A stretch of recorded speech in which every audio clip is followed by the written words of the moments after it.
hero is Barry? Like, how would you describe it? Well, like we talked about, so I'll sit forward, yeah. No, it's just like, are you still in the Yeah, like we talked about in the panel. Were you in there for the panel? Part of it. It's he's very, unlike most heroes, he's very optimistic. I mean, he's got a dark past, but Jeff John said it to me best, where your past is like an anchor, and you don't cut off the anchor and leave it at the bottom of the ocean floor. You have to pull it up and bring it with you. And I think better than most heroes,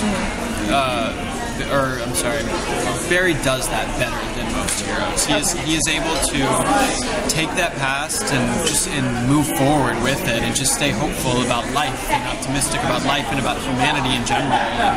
And he sees the best in people, and he wants to keep everyone safe. And I think he's a little bit like Superman in a way, which I think is cool because that's my favorite hero. But he's of this planet. He's human, and this freak thing happened to him, so he understands what it's like to be human, unlike Superman.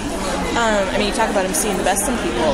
Is that something that's going to get challenged a lot? Like, yeah, well, it's going to get in his way a lot too. I mean, there are people around him already that are liars, and Barry is oblivious to it. The Star Labs team I have no choice but to trust them, because they're the only people that know everything about what's happened to me, and they watched over me for 9 months. Right. So I kind of owe them something, and I am showing my respect by giving them my trust. Okay. And that probably will come back to bite me in the ass at some point. Maybe. Yeah. Yeah, there could be a little bit of that. Yeah. And, I mean, people who've watched Arrow have seen your character before. Yeah. How is the character in The Flash the same or different from the character that you saw in the 2 episodes of Arrow? It's the same character, and that's what I really enjoyed about that experience. Was when I did that episode of Arrow, that was the most workload I'd ever had on a TV show before this started happening. Yeah. So it was great, because when I was cast, I was surprised, because I'm a big superhero fan, and you don't look at me and typecast me as a superhero.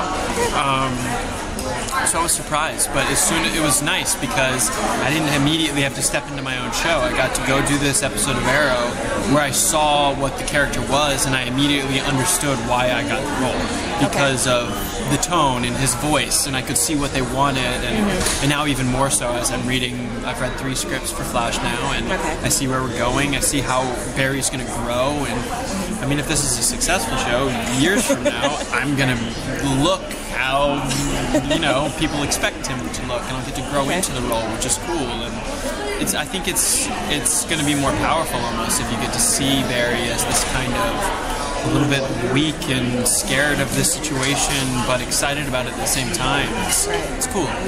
And Arrow helped me kind of develop that for sure. Yeah. Because, I mean, that's one of the things with his character. He doesn't really seem prepared to go off and save the world at this point. Yeah, but at the same time, he's less reluctant than a lot of the guys that are equipped to be superheroes. Yeah, he just sort of seemed to just jump right in. Yeah, he's like, all right, let's do this. We're going to save the city. Exactly, yeah. Very cool. And what was it like, making the pilots, like actually doing this thing? Incredible. I mean, David Nutter is a genius, who was our director, and he made me feel comfortable. I credit him 100% for making me feel confident in the role. He flew in, actually, when I was shooting my Arrow episodes. He wasn't directing that, and he was in my ear as my director, kind of, for those episodes. So are you ready for just to help set what the character was, and that was amazing. That's neat. It was pretty cool, and then it really instilled confidence in myself for moving forward with the pilot. And I mean, pilot was the first time I ever got to do green screen work, which was so cool, and I got to wear the suit in the pilot, so I mean, we really jumped right in. I mean, unlike it took a while for Oliver to don the hood and everything like that, and to become the Arrow. And I mean, he became the Flash in 40 minutes. Yeah, within like 35 minutes he was the Flash. So he was running around right away. Yeah, it's pretty cool. I mean, it was just, the cast is incredible.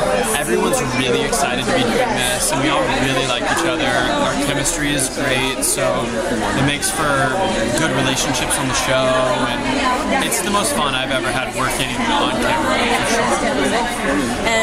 mean, I know you're on Twitter a lot and everything. Yeah. What's the reaction been like? Really positive, yeah. And I worked on Glee, where I got to experience kind of the fan backlash, where like, if they don't like you, if they don't like your character, I mean, like they'll tell you. And they didn't. Yeah, and they didn't like my character. So it's like I was ready, because like I said, I don't look how the Flash has ever looked in a comic book. Right. So I was ready for them to be really pissed off about my casting, and because I had already been through the Glee ringer, I didn't really care. I was like, whatever. I already expected that, and I was ready for it. But that's not what I got. I got a really positive reception. Everyone was really excited about it, and I credit that to Andrew, Jeff, and Greg Berlanti, because the fans trust them, and because of them, I have the fans on my side, because they're the guys that put me in this role. So just to finish up, what are you looking forward to? Like, what are you hoping to see or looking forward to that you don't know? Since I started reading the comics when I got the role, I can't wait till I get to the Speed Force aspects of the comic book and like time travel. We've already hinted at it in the pilot with Harrison Wells' character. Oh, right, yeah. And so it's obviously going to happen. So I think time traveling into like different dimensions and kind of where in like the Flashpoint stuff in the comics, where he can run so fast he'll be in a different dimension where his mom's alive. You know what I mean? Oh, that's weird. Yeah, things like that, where there's just so many possibilities for a show like this, which is pretty cool. And doing the Rogues Gallery, it's exciting, having all the villains and potentially having Gorilla Grodd on the show. I mean, I just saw Planet of the Apes last week. I mean, pretty pumped to potentially have something like that maybe on the show at some point. I can see that, yeah. Yeah, I mean, it's pretty exciting.